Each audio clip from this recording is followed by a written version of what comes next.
तो फिल्म की शुरुआत में हमें एक बर्थडे कार्ड के साथ एक पुराना लकड़ी का बॉक्स दिखाया जाता है, जिसे एक औरत देखकर बहुत ज़्यादा डर रही थी। वो इसे इग्नोर कर कर अपने बाल बनाने लगती है, तो अचानक उसके आधे बाल उसके हाथों में आ जाते हैं। उसे यकीन था कि ये सब उस बॉक्स की वजह से हो रहा है, इसीलिए वो उसे तोड़ने का फैसला करते हुए जब हैमर लेके उसके करीब जाती है, तो बॉक्स में से अजीबोगरीब आवाज़ें आने लगती हैं, जिन्होंने मानो उस लेडी को अपने पोजेशन में ले लिया था, यानी काबू कर लिया था। उसकी आंखें बदलने लगती हैं और अचानक उसकी टांगें हवा में लटक जाती हैं और कोई ना दिखने वाली चीज़ उसे उठा उठा कर नीचे ज़मीन पर पटकती है, और इस सब की वजह से वो लेडी बेहोश होकर वहीं पर गिर जाती है। इस दौरान उसका बेटा बार बार घर का गेट नॉक कर रहा था, और उसे जब घर से अजीबोगरीब आवाज़ें आई तो वो भी घर की खिड़की तोड़ते हुए घर के अंदर गया और अपनी मॉम को देखकर बहुत ज़्यादा परेशान हो गया। सीन कट होकर नेक्स्ट सीन में हमें क्लाइड को दिखाया जाता है। पता चलता है कि उसकी वाइफ से सेपरेशन हो गई थी। वो अब अपनी वाइफ के साथ नहीं रहता था और जल्द ही उनकी डाइवोर्स भी होने वाली थी, और ऐसी सिचुएशन में उनकी दोनों बेटियां ज़्यादातर अपनी मॉम के साथ रहती थी और वीकेंड्स पर क्लाइड के साथ रहती थी। छुट्टी के दिन क्लाइड इन्हें घुमाने लेकर जाता है, तो रास्ते में इन्हें एक ऐसा घर दिखाई देता है जहाँ पर पुरानी चीज़ें बिक रही थी। पता चलता है कि ये उसी ओल्ड लेडी का घर था, और इन पुरानी चीज़ों में वो पुराना वुडन बॉक्स भी था जिसकी वजह से उस औरत का वो हाल हुआ था। पता नहीं क्यों पर एमिली को वो बॉक्स अपनी तरफ अट्रैक्ट करता है। एमिली अपने डैड से कहकर वो बॉक्स खरीद लेती है, और जब यहाँ से जाने वाले होते हैं तो उसकी नज़र उसी ओल्ड लेडी पर पड़ती है जो अब बुरी तरह पट्टियों में बंधी हुई थी। वो अपनी पूरी ताकत से चिल्लाकर उसे नो कहती है। वो उसे बॉक्स खरीदने से मना कर रही थी, लेकिन एमिली उसकी बात समझ नहीं पाती। अलबत्ता वो उसके इस तरह नो कहने पर डर जाती है और फौरन अपने डैड की कार में जाकर बैठ जाती है। खैर ये लोग घर आ जाते हैं और अब एमिली को इस बॉक्स को खोलना था। पहले तो वो कोशिश करती है, लेकिन ये बॉक्स नहीं खुलता। तो फिर क्लाइड भी कोशिश करता है, पर दोनों से जब ये बॉक्स नहीं खुलता हर तरीके से, तो ये लोग इस बॉक्स को एक डेकोरेशन पीस की तरह छोड़कर सो जाते हैं। पर आधी रात में एमिली की आँख खुलती है किसी अजीब सी आवाज़ से। ये आवाज़ें उसे बॉक्स के अंदर से आ रही थी, और जैसे ही एमिली ने आंखें खोलकर उस बॉक्स को देखा तो उसकी आंखों के सामने एकदम से वो बॉक्स खुद ब खुद ही खुल गया। एमिली फौरन जाकर उस बॉक्स को देखती है। इस बॉक्स के अंदर अजीब व गरीब चीज़ें थीं। एक पुराने ज़माने की रिंग, एक मरा हुआ मौत यानी परवाना, एक दांत और साथ में लकड़ी से बनी हुई एक अजीब सी चीज़। एमिली उस रिंग को पहन लेती है और उसके बाद उस बॉक्स को अपने बेड पर ही रखकर सो जाती है। उस रिंग को पहनने के बाद से ही अब हम एमिली के बिहेवियर में बहुत सारे चेंजेस देख रहे हैं। उसने हंसना बोलना छोड़ दिया है, और अब वो सब काम नहीं करती जिन कामों को करके पहले उसे मज़ा आया करता था। वो काफ़ी खामोश और अलग से रहने लगी है। क्लाइड और एमिली की बहन इस चीज़ को ज़्यादा नोटिस नहीं करती, क्योंकि उन्हें लगता है कि शायद एमिली की तबीयत ख़राब होगी। लेकिन अगली रात भी हम देखते हैं कि आधी रात को एमिली की आँख उसी बॉक्स से निकलने वाली आवाज़ से खुल जाती है। इस टाइम वो इस बॉक्स के साथ क्या करती है नहीं दिखाया जाता, लेकिन अगली सुबह जब क्लाइड एमिली को बुलाने आता है तो हम देखते हैं कि एमिली अभी भी उसी बॉक्स के सामने बैठी हुई थी, और उस बॉक्स के अंदर लगे हुए मिरर से हम साफ देख पा रहे थे कि एमिली पोसेस हो चुकी है किसी इवल एंटिटी से, यानी किसी शैतानी ताकत ने उसके ऊपर कब्जा कर लिया है, जिसकी वजह से उसकी आंखें भी बदली हुई हैं और हमें शीशे में नजर आ रही हैं। लेकिन जैसे ही एमिली अपना चेहरा क्लाइड के बुलाने पर क्लाइड की तरफ करती है तो उसकी आंखें बिल्कुल नॉर्मल हो जाती हैं। खाना खाते हुए भी एमिली बहुत ज़्यादा शोर कर रही थी। क्लाइड जब उसे समझाने की कोशिश करता है तो वो अपने हाथ में पकड़ा हुआ फॉक क्लाइड के हाथ में स्टैब कर देती है। ये देखकर उसकी बहन भी शॉक रह जाती है, और क्लाइड भी, वो भी जब दर्द से चिल्लाता है तब जाकर एमिली को होश आता है, और अपने डैड की हालत देखकर वो रोने लग जाती है। और यहाँ पर इस सीन को देखकर ये कंफर्म हो जाता है कि जो कुछ भी उस टाइम एमिली ने किया था वो असल में उसने नहीं, उसके अंदर की उसी इवल एंटिटी ने किया था। एमिली बेचारी को तो अब होश आया है, और वो तो समझ भी नहीं पा रही कि ये सब हो कैसे गया, इसलिए वो रोने भी लग जाती है। खैर ये लोग एमिली को ज़्यादा कुछ कहते नहीं, और अभी भी एमिली के बिहेवियर पर बिल्कुल भी गौर नहीं करते। ऐसे ही एक और रात गुजर जाती है, और अगली सुबह जब एमिली की बहन अपने वॉशरूम में ब्रश कर रही होती है तो अचानक उसके वॉशरूम में बहुत सारी मौत्स आ जाती हैं, जिन्हें देखकर वो डर कर अपने डैड को बुलाती है। तो उसके डैड देखते हैं कि ये सारी नोट्स असल में एमिली के कमरे से आ रही थी। वो डर कर जब एमिली के रूम का दरवाज़ा खोलते हैं तो उन्हें एक बहुत ही अजीब सीन देखने को मिलता है। एमिली उस बॉक्स को लिए बेड पर बैठी हुई थी और उसकी इर्द गिर्द हज़ारों नोट्स थे और वो किसी से भी नहीं डर रही थी। वो एमिली को बुलाता है लेकिन एमिली होश में नहीं थी। वो तो क्लाइड की बात भी नहीं सुनती, इसीलिए क्लाइड उसे गोद में उठाते हुए बाहर ले आता है। अपने घर में वो अब पेस्ट कंट्रोल स्प्रे करवाता है और अपनी दोनों बेटियों को उसकी मॉम के घर भेज देता है। वहाँ जाने के बाद भी एमिली अपने डैड को कॉल करती है और एक अजीब सी बात उनसे कहती है कि मेरे बॉक्स का ख्याल रखना और उसे खोलना मत। बस ये सुनना था कि क्लाइड को समझ आ गई कि ज़रूर एमिली के साथ कुछ गड़बड़ है। एमिली के मना करने के बाद भी क्लाइड क्यूरियोसिटी में जाकर उस बॉक्स को देखता है कि आखिर उसमें ऐसा है क्या जिसकी वजह से एमिली इस तरह से रिएक्ट कर रही है। और जब वो उस बॉक्स को खोलता है तो उसे उसमें वही अजीबोगरीब चीज़ें दिखती हैं जो एमिली को दिखी थी। यहाँ रात में एमिली की तबीयत बिगड़ जाती है। वो जब वॉमिट करने के लिए वॉशरूम में आती है तो वो देखती है कि उसे वॉमिट नहीं हो रही थी, लेकिन उसे फीलिंग ऐसी आ रही थी जैसे उसको वॉमिट हो रही हो या उसकी बॉडी के अंदर से कोई चीज़ बाहर निकल रही हो। वो शीशे के अंदर जब अपना मुंह खोलती है तो देखती है कि उसके मुंह के अंदर 2 उंगलियां थी, जिन्हें देखकर वो खुद भी बहुत ज़्यादा डर जाती है। खैर एमिली कुछ दिन बाद उस बॉक्स को अपने साथ में आई थी। सिर्फ साथ ले नहीं आई थी बल्कि हर जगह उसे साथ लेकर चलने लगी थी। एक दिन स्कूल में जब एक लड़का उसके इस बॉक्स वाले बैग को छेड़ता है तो उसे इतना गुस्सा आ जाता है कि वो लड़की की खूब पिटाई कर देती है। लड़का बहुत ज़्यादा जख्मी हो जाता है और एमिली के इस बिहेवियर की वजह से उसके पेरेंट्स को बुला लिया जाता है। उसकी टीचर को लगता है कि एमिली के पेरेंट्स की सेपरेशन की वजह से वो बहुत ज़्यादा एग्रेसिव हो गई है। ना तो वो अब पढ़ाई में ध्यान देती है और ना ही वो बच्चों से घुलती मिलती है।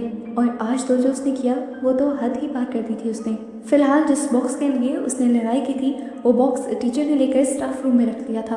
अब रात में टीचर के साथ भी काफ़ी अजीब चीज़ें होने लगती हैं। वो बॉक्स पहले टीचर को अपनी तरफ अट्रैक्ट करता है और जब टीचर उस बॉक्स को खोलने की कोशिश करते हैं तो वो बॉक्स नहीं खुलता। यहाँ पर उनकी आंखें बदल जाती हैं जैसे मूवी के स्टार्टिंग सीन में उस ओल्ड लेडी की बदली थी। अचानक उनकी भी बॉडी के कई हिस्से मुड़ने लग जाते हैं और वो भी हवा में लेविटेट करती हैं, यानी हवा में उड़ती हुई दिखाई देती हैं और फिर कोई चीज़ उन्हें ज़ोर से पटक पटक कर मारती है। और लेडी की तरह ये टीचर बेहोश नहीं होती बल्कि सीधा जान से ही मारी जाती है। टीचर की मौत की खबर इतनी ज़्यादा खतरनाक और अचानक थी कि सब लोग शॉक में थे। स्कूल भी अगले दिन बंद रहता है लेकिन एमिली को जरा सा भी दुख नहीं हुआ था। वो तो अपने डैड को बड़ी अजीब से अंदाज से कहती है, मुझे वो बॉक्स हर कीमत पे वापस चाहिए और आप मुझे वो ला कर देंगे। क्लाइड चलकर उससे पूछता है कि आखिर उस बॉक्स में ऐसा है क्या जो तुम उसे मानते रहते हो। एमिली बताती है उस बॉक्स के अंदर मेरी एक फ्रेंड रहती है जो सिर्फ मुझसे बात करती है। ये सुनना था कि क्लाइड को अब उस बॉक्स से डर लगने लगा था और वो उस बॉक्स से छुटकारा पाने का सोचता है। वो स्कूल जाकर उस बॉक्स को लेकर तो आते हैं लेकिन अपने घर नहीं लाते। जंगल में ही वो उसे कहीं फेंक आते हैं और जब घर वापस लौटते हैं तो एमिली उसके ऊपर बहुत ज़्यादा गुस्सा करने लग जाती है, जैसे उसे रास्ते से ही पता चल गया था कि उसके डैड ने उस बॉक्स के साथ कुछ गलत कर दिया है। उनकी बहस के दौरान अचानक ही एमिली के मुंह पर कोई 2 थप्पड़ मार देता है। ये थप्पड़ किसने मारे थे यहाँ पर किसी को भी नजर नहीं आता, पर क्योंकि उसके सामने इस टाइम उसके डैड ही खड़े थे तो जब अब उसकी बहन बाहर आती है तो उसे लगता है कि उसके डैड ने ही एमिली को मारा है। इन सारी चीज़ों से डरकर एमिली घर से बाहर भाग जाती है और इस टाइम जिस तरह वो भाग रही थी साफ पता चल रहा था कि वो पोजेस है। भागते हुए वो खुद ब खुद उसी बॉक्स तक पहुंच जाती है और उस बॉक्स के अंदर से कोई चीज़ अजीबोगरीब लैंग्वेज में उससे बात करती है और हैरत अंगेज तौर पर एमिली भी उसे उसी के लैंग्वेज में जवाब देती है, जिसके बाद हम देखते हैं कि उसके मुंह के अंदर से बहुत से मौत्स निकलते हैं और फिर वो वहीं पर बेहोश हो जाती है। क्लाइड जो कि एमिली को बचाना चाहता था वो भागते हुए उसके पीछे जाता है और फिर बेहोश एमिली को देखकर उसे उठाकर जब घर वापस ला रहा होता है तो देखता है कि उसके घर पुलिस आ चुकी थी। असल में उसकी बड़ी बेटी ने पहले ही अपनी मॉम को कॉल करके सब बता दिया था कि इस तरह डैड ने एमिली को मारा है, इसीलिए उसकी मॉम पुलिस लेकर यहाँ आई थी। इस वजह से अब अगले दिन कोर्ट ये भी फैसला कर देती है कि अब बच्चे कभी क्लाइड के पास नहीं जाया करेंगे और ये सब चीज़ें क्लाइड के लिए बहुत ही ज़्यादा परेशान कर देने वाली थी। वो ये भी समझ रहा था कि ये सब चीज़ें उसी बॉक्स की वजह से हो रही हैं। उस बॉक्स में ऐसा क्या था ये चेक करवाने के लिए वो उस बॉक्स को अपने कॉलेज के एक प्रोफेसर के पास लेकर जाता है जो कि एक आर्कियोलॉजिस्ट होने के साथ साथ स्पिरिचुअल चीज़ों की भी स्टडी किया करते थे। और वो इस बॉक्स को देखकर बताते हैं कि ये एक डेमो बॉक्स है जो कि एक जूइश विलेज से लाया गया है। क्लाइड पूछता है कि डेबो का क्या मतलब है, तो प्रोफेसर बताते हैं कि डेबो का मतलब होता है एक अनजानी स्पिरिट जिसे वहाँ के लोगों ने इस बॉक्स के अंदर कैद कर दिया होगा किसी रिचुअल के जरिए। वो इस बॉक्स को देखते हुए बताते हैं कि ज़रूर कुछ जूइश लोगों ने बहुत सारे रिचुअल करके इस बॉक्स को बनाया होगा ताकि वो अपने इर्द गिर्द आने वाली सभी नेगेटिव एंटिटीज़ को इस बॉक्स के अंदर बंद कर दें। ये सारी बातें सुनने के बाद क्लाइड समझ आता है कि उसकी बेटी के साथ कोई और नहीं बल्कि कुछ स्पिरिट्स बातें किया करती थी और अब वो किसी नेगेटिव एंटिटी के कब्जे में है। वो घर आकर बहुत सी चीज़ें सर्च करता है और एक्सॉर्सिज्म के भी बारे में सर्च करता है और फिर रात में बाइबल लेकर अपनी बेटी के पास बैठकर एक्सॉर्सिज्म शुरू कर देता है। वो जब बाइबल पढ़ ही रहा था तभी एमिली उठ जाती है और उसे ऐसे अंदाज से देखती है कि वो डर जाता है और उसके हाथ से बाइबल भी गिर जाती है। वो समझ जाता है कि ये सब इतना आसान नहीं है जितना वो समझ रहा था, इसीलिए अगले दिन वो जाकर एक जूइश रैबी से मिलता है। रैबी जूइश लोगों के लीडर होते हैं। जिस तरह क्रिश्चियनिज्म में प्रीस्ट, इस बॉक्स को देखकर वो आदमी भी घबरा जाता है और इस बॉक्स को लेकर अपने से बड़े रैबी के पास जाता है। ये लोग भी उस बॉक्स से करीब नहीं आते बल्कि सभी उस बॉक्स से काफ़ी दूर हो जाते हैं और क्लाइड से ये लोग सवाल करते हैं कि उससे ये बॉक्स कहाँ से मिला था। क्लाइड बताता है कि उसने ये बॉक्स एक पुराने घर से ख़रीदा था और उसके बाद से ही उसकी बेटी की हालत ख़राब हो गई है। ये सारी बात सुनकर रैबी कहते हैं असल में इसके अंदर बहुत सारी इवल स्पिरिट्स थी जिनको एक प्योर हार्ट की ज़रूरत थी और वो तुम्हारी बेटी की शक्ल में उन्हें मिल गया और अब तुम्हारी बेटी को उनके कब्जे से छुड़वाने का सिर्फ एक ही रास्ता है कि जो स्पिरिट इस टाइम फैमिली के इर्द गिर्द घूम रही है तुम उसका नाम लेकर उसे ऑर्डर करो कि वो इस बॉक्स में वापस चली जाए। अब जैसा हम सबको पता है कि क्लाइड को तो स्पिरिट के बारे में नहीं पता था, तो स्पिरिट का नाम कैसे पता होता, तो इस सब के लिए वो इन्हीं रैबिस की मदद मांगता है। पर ये रैबिस उनकी मदद करने से मना कर देते हैं क्योंकि सिनेगॉग के अंदर यानी जूइश लोगों के प्रे एरिया के अंदर एक्सॉर्सिज्म करना मना हो गया था। क्लाइड बेचारा नाउम्मीद होकर यहाँ से बाहर निकलता ही है कि पहले वाला रैबी उसके पीछे आ जाता है। उसे क्लाइड की हालत पर रहम आ गया था और वो अब सिनेगॉग के बाहर एमिली का एक्सॉर्सिज्म करने के लिए मान जाता है, चाहे इसमें उसकी जान को खतरा क्यों ना हो जाए। घर पर अब हमें एमिली को दिखाया जाता है जो कि बहुत ही खतरनाक हो चुकी थी। वो पहले पूरी तरह वेजिटेरियन थी लेकिन अब क्योंकि वो अपने होशो हवास में नहीं थी तो क्या क्या वो खा लेती थी उसे खुद भी पता नहीं चलता था। इस टाइम भी वो कच्चा गोश्त बहुत ही अजीब तरीके से खा रही थी और जब उसकी मॉम उसे देखती हैं तो वो घबरा जाती हैं और एमिली को जब ऐसा करने से रोकने की कोशिश करती हैं तो एमिली उड़ते हुए उनको भी मारने की कोशिश करती है लेकिन वक्त रहते ही एमिली को होश आ जाता है। कुछ देर में एमिली की मॉम का फ्रेंड भी उनके घर आ जाता है और एमिली की मॉम एमिली के बारे में सब कुछ अपने फ्रेंड को बताती हैं। वो फ्रेंड कहता है मुझे लगता है कि एमिली के साथ कोई साइकोलॉजिकल मसला है और हम कल उसे साइकेट्रिस्ट के पास ले जाएंगे। ये सारी बातें एमिली ने सुन ली थी और एमिली को बिल्कुल अच्छा नहीं लगा था। अगले दिन जब वो आदमी एमिली को साइकेट्रिस्ट के पास लेकर जाने के लिए आया तो एमिली बिना बुलाए खुद ही बाहर आ गई। इस टाइम उसका हुलिया ऐसा नहीं था कि वो डॉक्टर के पास जाती, यहाँ तक कि उसकी आंखों के नीचे बहुत ज़्यादा गहरे हल्के भी थे। वो अजीब से अंदाज में अब उस आदमी को दिखती है और यहाँ पर तेज़ हवाएं चलने लगती हैं।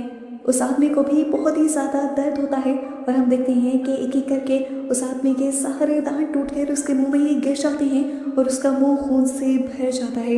एमिली की मॉम अंदर से ये सब कुछ देख रही थी। वो देखती है कि सबके बाद एमिली वहीं पर गिर जाती है और जब वो एमिली को उठाने के लिए बाहर आती हैं तो ये देखकर डर जाती हैं कि उसके मुंह से मोत्स निकल रहे थे और फिर कुछ ही देर बाद वो बेहोश भी हो जाती है, जिसके बाद एमिली की मॉम एमिली को हॉस्पिटल ले जाते हैं। सीन कट होकर अब हमें क्लाइड और उस रैबी को दिखाया जाता है। वो रैबी उस बॉक्स को खोलते हुए उस बॉक्स के अंदर लगा हुआ कांच तोड़ देता है जिससे उन्हें इसी बॉक्स के अंदर लिखा हुआ उस स्पिरिट का नाम मिल जाता है। अब स्पिरिट का नाम उन्हें पता चल गया था तो एक्सॉर्सिज्म करना उनके लिए और भी ज़्यादा आसान हो गया था। क्लाइड फौरन रैबी को लेकर उस हॉस्पिटल पहुंचते हैं जहाँ पर एमिली एडमिट थी। रैबी एमिली की हालत देखते हुए सब लोग कहते हैं कि हमें अभी के अभी एक्सॉर्सिज्म करना होगा इसी हॉस्पिटल में क्योंकि एमिली के पास टाइम बहुत कम है। अगर उसकी जान बचाई ना गई तो वो यहाँ मर भी सकती है। हालांकि एमिली की मॉम ऐसी किसी बात पर यकीन नहीं करती थी लेकिन अब वो भी एक्सॉर्सिज्म के लिए तैयार थी क्योंकि उन्हें भी एमिली के एक्सरे के अंदर उसके पेट के अंदर एक इवल एंटिटी नजर आई थी। अब ये चारों लोग एमिली को चुपके से उठाते हुए हॉस्पिटल के थेरेपी रूम में ले आते हैं जहाँ रैबी जूश एक्सॉर्सिज्म स्टार्ट करता है। एक्सॉर्सिज्म के शुरू होते ही एमिली दर्द से चिल्लाने लगी थी। उस रैबी ने इन लोगों की एक फैमिली फोटो अब उस बॉक्स के अंदर रख दी थी जिसके बाद तो एमिली का हाल ही बुरा हो गया था। वो जोर जोर से चिल्लाने लगी थी और अब उस एंटिटी ने पूरी तरह एमिली को अपने पोजेशन में ले लिया था, वो उसके ऊपर हावी हो गई थी। वो यहाँ इन सब लोगों के ऊपर हमला कर देती है और यहाँ से भाग कर निकल जाती है और चली जाती है उस रूम में जहाँ पर सारे मुर्दा लोगों को रखा जाता है। क्लाइड भी उसे लेने के लिए जब मुर्दा घर के अंदर जाता है तो एमिली एकदम से उसके ऊपर अटैक कर देती है, लेकिन वो यहाँ अपने डैड को मारने के बजाय उन्हें सिर्फ तकलीफ ही देती है। और फिर कुछ ही देर बाद हमें दिखाया जाता है कि एमिली वहाँ पर गिर सी जाती है और उसके अंदर की इवल एंटिटी अब क्लाइड के अंदर आ जाती है, क्योंकि क्लाइड बार बार अपनी बेटी की तरफ देख कर ये कह रहा था कि उसे छोड़ दो, तुम मेरे अंदर आ जाओ। क्लाइड अब एमिली को लेकर बाहर आता है और ये सब लोग एमिली को नॉर्मल देखकर बहुत ज़्यादा खुश हो जाते हैं। इन सब लोगों को लग रहा था कि सब कुछ ठीक हो गया, पर रैबी जानता था कि कुछ भी ठीक नहीं हुआ। उस इवल स्पिरिट ने सिर्फ अपनी बॉडी बदली है, इसीलिए वो अपना एग्जॉर्सिज्म जारी रखता है और उस स्पिरिट अबीजू का नाम लेकर उसे फौरन डेबू बॉक्स के अंदर आने को कहता है।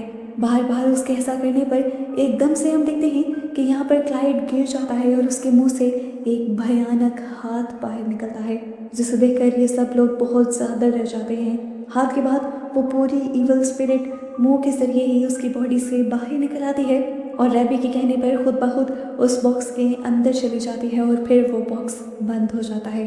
फाइनली ये एग्जॉर्सिज्म पूरा हो गया था। इस पूरी फैमिली की जान उस इवल स्पिरिट से छूट गई थी सिर्फ उस रैबी की वजह से।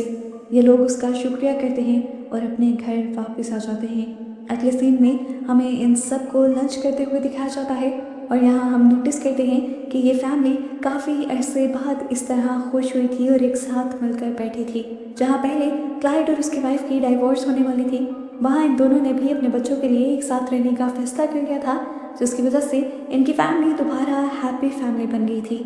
लेकिन ये मूवी की हैप्पी एंडिंग नहीं थी। मूवी के पोस्ट क्रेडिट सीन में हमें उसी जूइश रैबी को दिखाया जाता है जो उस डेमो बॉक्स को एक सेफ जगह ले जाने की कोशिश कर रहा था, लेकिन रास्ते में ही न जाने कैसे पर उसका एक्सीडेंट हो जाता है, इतना बुरा कि रैबी की वहीं पर मौत हो जाती है और वो बॉक्स जंगल के करीब वही सड़क पर गिर जाता है। और अब वो किसके घर जाएगा, किसकी लाइफ में तबाही लाएगा, इसी मिस्ट्री के साथ ये मूवी यहाँ ख़त्म हो जाती है।